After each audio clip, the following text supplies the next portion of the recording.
Halo Sobat SCI, perkenalkan saya Lutfi. Pada kesempatan kali ini saya akan menjadi host untuk episode Sisi Talk yang ke-12 dengan tema Fenomena Gempuran Produk Impor Tekstil Ilegal. Pada kesempatan kali ini di hadapan kita telah hadir Bapak Danang Girindra Wardana sebagai Direktur Eksekutif Asosiasi Pertekstilan Indonesia atau API. Selamat siang Pak Danang. Selamat siang Pak Lutfi, selamat siang Sobat SCI SI. Baik, terima kasih Pak. Izin Pak Danang, pada kesempatan kali ini mungkin bisa sedikit bercerita Pak kepada kami tentang info singkat Asosiasi Pertekstilan Indonesia atau API. Mungkin bisa dimulai dari sejarah dan latar belakang terbentuknya API. Silakan Pak. Terima kasih. Ya, Asosiasi Pertekstilan Indonesia ini kan sebuah wadah yang biasa saja. Semua sektor industri atau sektor bisnis kan punya asosiasi, Pak Lutfi. Kan kalau pertekstilan juga kita memiliki concern yang sama. Para anggota ini punya concern yang sama. Bagaimana membangun sektor tekstil, fashion, garment ini menjadi salah satu sektor andalan di Indonesia dan sudah terbentuk beberapa puluh tahun yang lalu, sudah sangat lama. Jadi anggota sudah jauh lebih mature saat ini. Baik, baik. Kepengurusan berganti. Nah, situasi juga berubah ketika dulu zaman Presiden Soeharto kan sudah ada ya.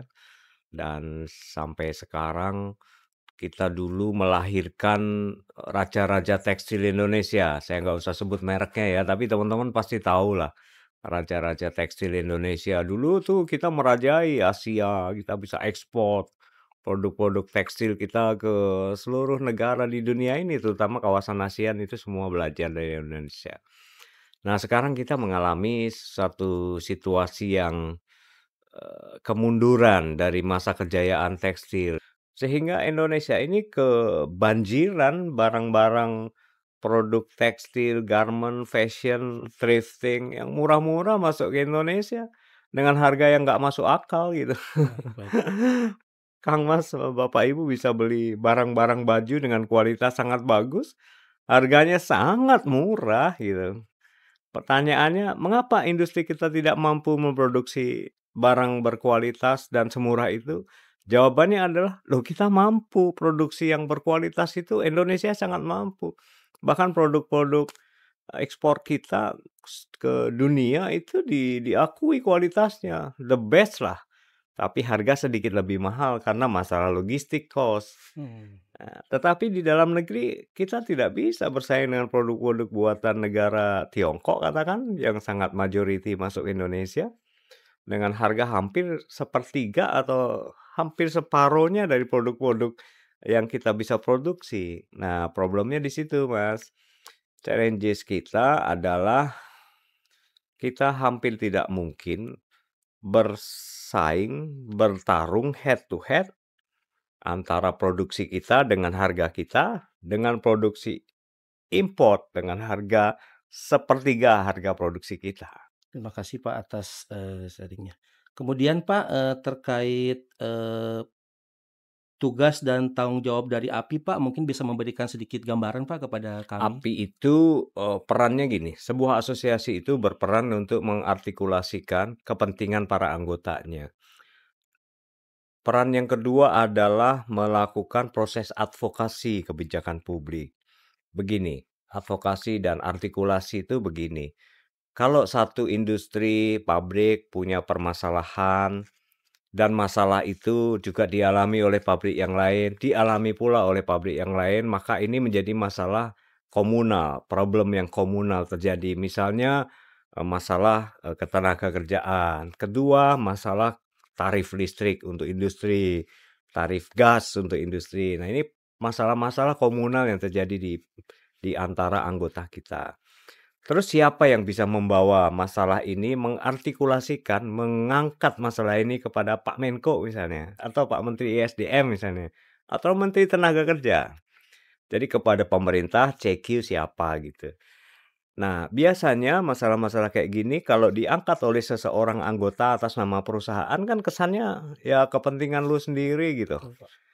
Tapi kalau dibawa oleh asosiasi ini artinya terlihat bahwa ini kepentingan kolektif, komunal di antara seluruh anggota.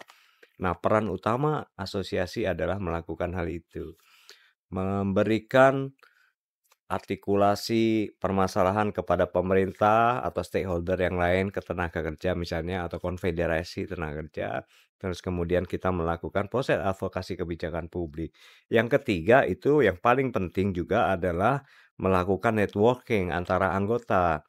Supaya anggota saling kenal, supaya para anggota ini bisa saling belajar teknologi, inovasi, dan berkompetisi dengan sehat. Karena lawan kita di masa depan dan sekarang dan masa depan itu bukan antara perusahaan di dalam negeri, tapi antara negara melawan negara lain.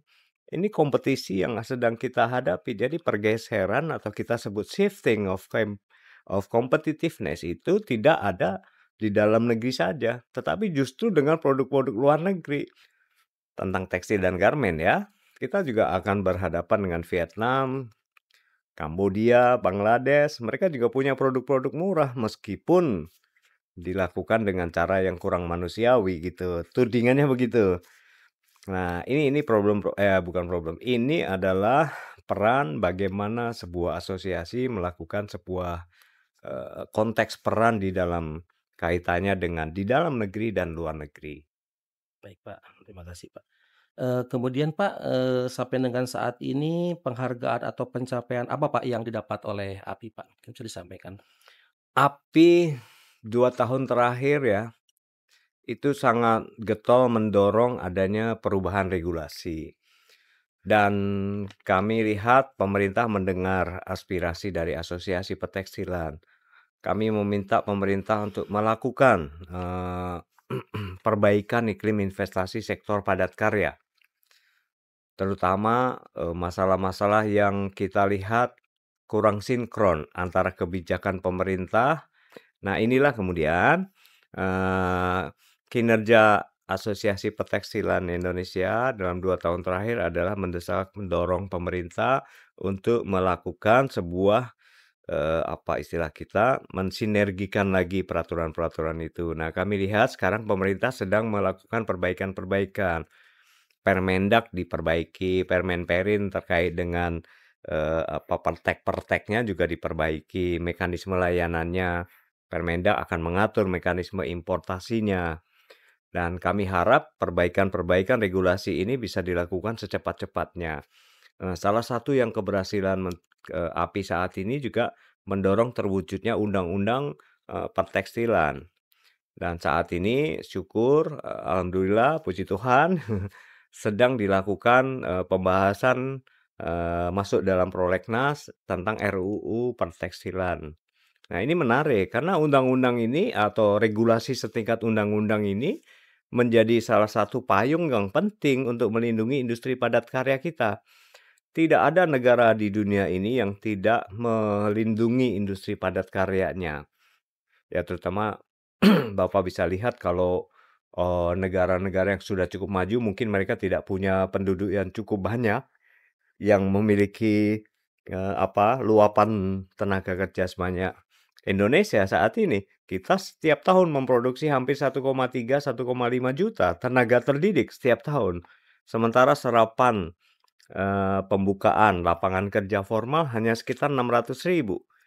Artinya kita memproduksi sekitar 700.000 pengangguran terdidik setiap tahun, atau pengangguran atau pekerja yang tidak sesuai dengan tingkat edukasinya atau jurusannya setiap tahun. Coba bayangkan itu kali 10 tahun udah berapa juta. Artinya ada satu kepentingan negara untuk memastikan industri padat karya ini bisa diprioritaskan. Menjaga industri padat karya itu sama saja dengan membuka sebanyak mungkin lapangan kerja walaupun berpendidikan rendah. Mulai dari SMP, SMA bisa ditampung di industri padat karya. Nah, inilah pentingnya undang-undang tentang pertekstilan yang kemudian akan membantu negara ini menyelesaikan masalah-masalah bonus demografi.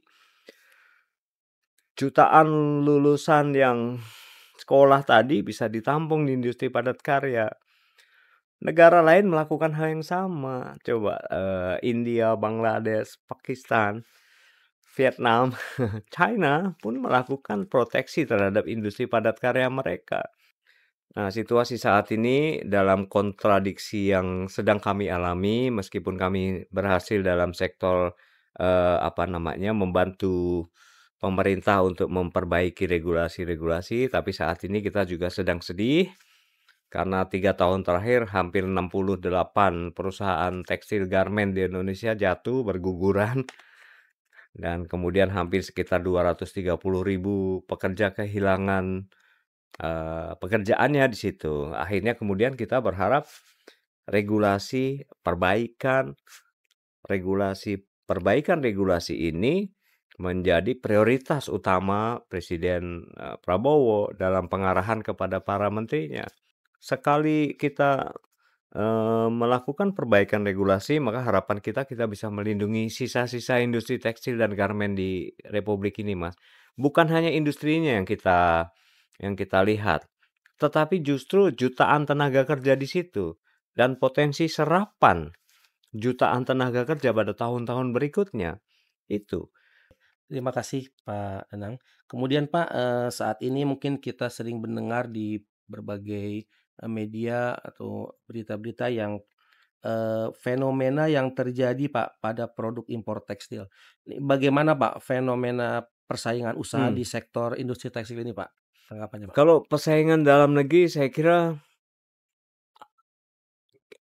antara produk-produk domestik dan produk-produk impor ya.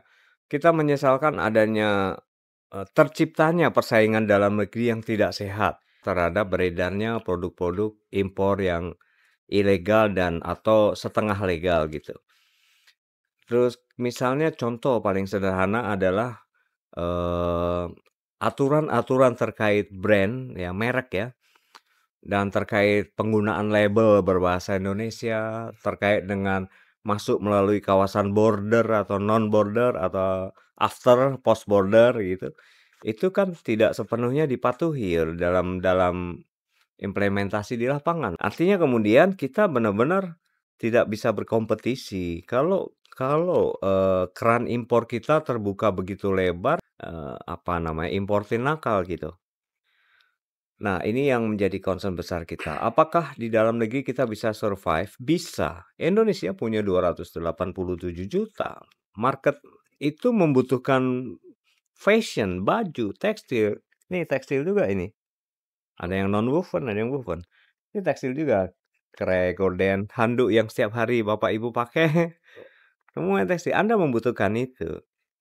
Sama seperti kita setiap hari butuh makan, setiap hari kita juga butuh istirahat di rumah gitu. Tapi ketika kita bicara baju tekstil ini menjadi seksi karena baju dan tekstil itu masuk ke produk yang primer, barang-barang primer, kebutuhan pokok yang primer, tetapi kita tidak melindunginya dengan baik sehingga pasar kita direbut oleh produk-produk luar negeri. Nah, kalau dibayangkan persaingan di domestik aja seperti itu, bagaimana coba persaingan di luar negeri antar negara nih?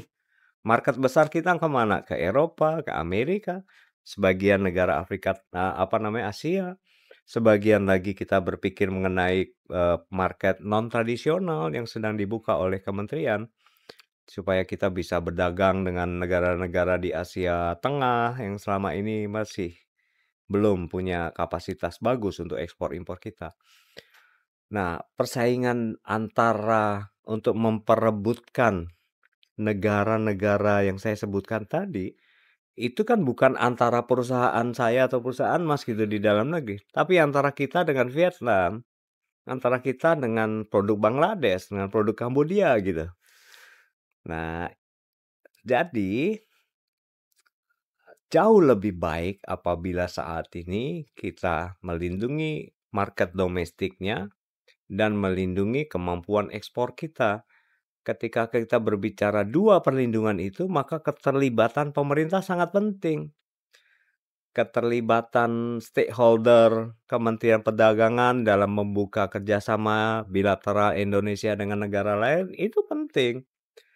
Terus dengan trade antar region, kawasan itu juga sangat-sangat penting. Negara-negara lain berlomba-lomba untuk melakukan sebuah agreement antara katakan Pakistan dengan Uni Eropa, Indonesia dengan Uni Eropa belum selesai-selesai, EU CEPA-nya nggak kelar-kelar gitu. Padahal negara lain agresif ke situ. Ya ini ada satu tantangan di mana kita masih memiliki kesempatan untuk bisa tumbuh dengan baik, asalkan pemerintah benar-benar bisa menavigasi hubungan bilateral antara Indonesia dengan negara lain sehingga kapasitas perdagangan itu bisa saling menguntungkan antar negara dan kita bisa memiliki sebuah competitiveness index yang lebih baik daripada negara produsen tekstil dan garmen yang lain. Baik, Pak. Terima kasih, Pak. Kemudian, Pak, kira-kira tanggapan terkait, gempuran produk impor tekstil ilegal di Indonesia gimana, Pak, menurut tanggapan Bapak, Pak? Eee, Importasi produk-produk, tekstil garmen ke Indonesia ini kan tidak bisa dipungkiri menaik nih setiap tahun. Tiap bulan bahkan menaik. Ini menuju lebaran besok juga bakal naik kenceng banget. Padahal lebaran adalah momen penting buat industri dalam negeri kita untuk produksi kain sebanyak mungkin supaya bisa dibeli oleh para, IKM, UKM untuk memproduksi baju kan. Kan flow chart-nya begitu, arus, supply chain-nya begitu. Ujungnya kan pedagang, tapi sebelum pedagang kan perusahaan garmen. Perusahaan garmen punya, SDM untuk tukang potong, untuk tukang jahit, untuk tukang kemasan, delivery, sebelum sampai ke pedagang. Rentetan rantai ekonomi ini harus dipelihara karena ini menghidupi jutaan orang lain yang tidak terkait langsung dengan sektor tekstil. Nah, pertanyaan kita adalah bagaimana negara melihat situasi, supply chain di sektor tekstil garmen ini memberikan nilai tambah pada, purchasing power parity kita, anak-anak kita, kemampuan daya beli kita. Mereka para pekerja itu juga kemudian membelanjakan income mereka untuk, belanja barang lain, untuk bayar kontrakan rumah atau untuk kredit rumah, kredit sepeda motor, kan begitu. Nah, rantaian supply chain inilah yang harus menjadi, bagian yang, diproteksi oleh pemerintah, mulai dari sumbernya. Sumbernya apa? Industri padat karya. Gitu, Mas. Nah, ini kemudian ke depan kita berharap ya, pemerintah bisa melihat ini secara, lebih, luas, tapi melakukan tindakan secara lebih tajam kepada regulasi mana yang mengganggu industri padat karya tekstil ini, supaya ini bisa segera berkembang. Kan ini sejalan sama targetnya Pak Prabowo. Beliau bilang mau menciptakan 19 juta lapangan kerja selama 5 tahun memimpin sebagai presiden. 19 juta dimulai dari mana kalau nggak dari industri padat karya? Ya kan? 19 juta mau berangkat dari industri perkantoran seperti Mas punya ini, serapan Mas setiap tahun berapa? Pegawai untuk kantor seperti Bapak, katakan 200 orang atau 150 orang deh. Tapi industri padat karya bisa 15.000 orang gitu. Tidak bisa sebanding dengan industri jasa perkantoran, jasa survei, nggak bisa. Industri padat karya bisa langsung menyerap sekali buka pabrik bisa 2.000, extension pabrik bisa langsung 3.000. Multiplier efeknya lebih banyak. Nah, ini kemudian kami berharap betul Pak Presiden bisa mengarahkan para menterinya untuk benar-benar melindungi industri padat karya, maka kita ya, berkelilinglah ke para menteri untuk menyampaikan concern, perhatian kita ke situ. Baik, baik, Pak. Kemudian, Pak, terkait langkah-langkah pencegahan dan penyelesaian terhadap, Mmm, fenomena yang terjadi, mungkin dari Bapak seperti apa, Pak? Langkah yang akan dilakukan API, kemudian mmm. masukan untuk pengusaha, dan mungkin, pencegahan agar fenomena ini tidak terjadi di kemudian hari, Pak? Ya, pencegahannya sebenarnya justru dari kalau importasi ya, dari importasi finished product atau barang-barang jadi yang masuk ke Indonesia. Pencegahan yang pertama itu mestinya berangkat dari laporan survei dari negara asal. Tahap pertama kan di situ, Mas.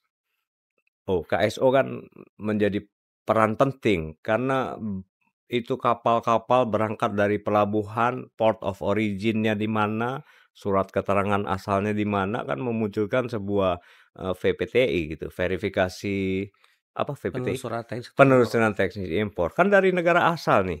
Benar atau tidak benarnya barang melalui keluar dari pelabuhan ekspor kan perannya jenengan tuh. Anda harus benar-benar memainkan peran untuk memastikan bahwa barang yang dikirim ke Indonesia melalui mekanisme impor itu benar adanya secara dokumen administratif dan secara praktikal barang yang ada di situ. Nah, ini kami mohon betul KSO, Sukovindo, dan Surveyor Indonesia ini bisa memainkan peran di tahap awal sekali sebelum kapal tuh berangkat gitu. Nah, masalah kedua adalah ketika tuh kapal sudah sampai di port of destination gitu, ke Priuk, ke Belawan, ke Perak, Kemas, atau Soekarno-Hatta di Makassar sana. Nah, ini menjadi salah satu penting, dua titik pemeriksaan ini menjadi sangat krusial, sangat istilah kita menjadi sangat double keeper yang kita punya. Satu sebelum berangkat, satu setelah kedatangan. Sehingga barang-barang itu yang masuk ke Indonesia itu bisa dikontrol, diperiksa antara kebenaran manifest pengiriman barang dengan barang-barang yang ada. Nah, kami berharap betul dan selama ini kita lihat KSO sudah berjalan dengan sangat baik ya. Kalau kita mulai menggeser dari peran-peran yang cukup strategis antara KSO dari negara port of origin, dari negara eksportir, dengan bea cukai sebagai peran penerima, maka regulasi yang sinergis antara dua kiper kita nih, penjaga gawang nih, harus benar-benar bisa dilakukan gitu. Siapa yang bisa mengontrol di situ? Saya kira ya itu peran pemerintah. Saya tidak tahu bagaimana caranya, tapi harus ada ketemu mekanisme. Karena sekarang bea cukai juga menerbitkan AEO ya kan, Authorized Export Organization atau apa gitu ya, sehingga antar negara bisa tanpa melalui pemeriksaan yang sangat ketat karena sudah di-verified oleh konsep AEO itu. Nah, inilah kemudian bagaimana skema-skema antar negara itu bisa menjadi satu praktek baik agar kita memudahkan ekspor barang-barang kita ke luar negeri. Tetapi juga sekaligus memproteksi dalam negeri kita dari serbuan barang-barang ekspor luar negeri, terutama barang jadi. Kalau itu bahan baku, barang intermediate, barang pembantu, penolong, itu bebas-bebas aja. Bahan baku kita butuhin, kita beberapa tidak punya. Nah, di sisi lain, perdagangan, ya boleh memang. Tanpa trade tidak tumbuh industri. Tanpa trade tidak ada kerjasama antar negara. Nah, sekarang bagaimana mengatur ritmenya? Trade-nya segini, industrinya ke sana, gitu loh. Tetap boleh dua-dua itu dilakukan, gitu Mas Sisi. Baik, menarik sekali nih Pak Danang diskusi hari ini. Kami ucapkan terima kasih kepada Pak Danang atas sharing informasinya, bermanfaat bagi kami dan bagi sobat SCISI. Kami berharap kita bisa diskusi di lain kesempatan Pak Danang. Kami mendoakan semoga Pak Amin, Danang amin. bisa sehat selalu Pak Danang. Amin. Terima Terima kasih Pak kasih. Danang. Terima kasih. Selamat Terima kasih. siang. Makasih sobat SCISI, pantau terus nih channel keren. Sobat SCISI, tibalah kita di penghujung acara. Jangan lupa like, komen, dan subscribe. Sampai jumpa di Sisi Talk selanjutnya. Bye.